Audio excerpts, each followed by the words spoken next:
Sure, here's a short fictional story. The Lighthouse of Whispers. In the small coastal town of Greyhaven, a solitary lighthouse stood on the edge of a jagged cliff.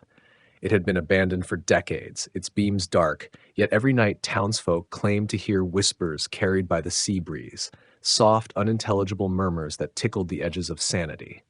Emma, a curious historian, had heard the stories as a child but dismissed them as folklore.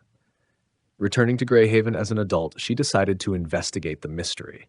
Armed with her notebook, flashlight, and an old key given to her by a local fisherman, she approached the lighthouse one foggy evening. The structure groaned with age, its rusted iron door resisting her push. Inside, the air was damp, heavy with the scent of salt and decay.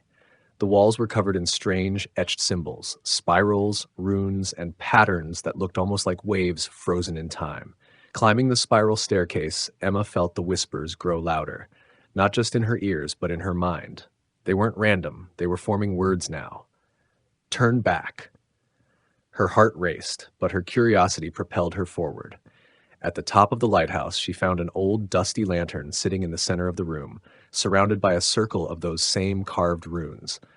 The whispers were deafening now, like 100 voices speaking all at once.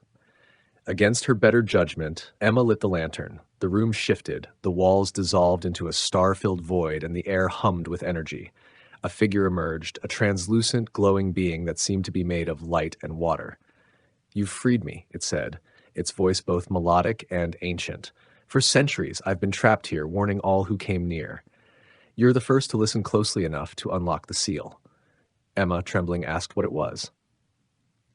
The being explained it was a guardian from another realm, imprisoned by a long-forgotten ritual to protect Greyhaven from something far worse, an ancient darkness beneath the sea. "By freeing me," it continued, "you've unleashed what I was bound to contain." The lantern's light flickered, and Emma felt a rumble beneath her feet. From the cliffside, the sea began to churn violently, glowing with an eerie green light. The being gave her one last look, its expression a mix of gratitude and sorrow. "Run." As the being vanished, Emma fled the lighthouse, stumbling down the rocky path. Behind her, a massive, shadowy form began to rise from the ocean, its glowing eyes piercing through the fog. The whispers were no longer warnings, they were screams.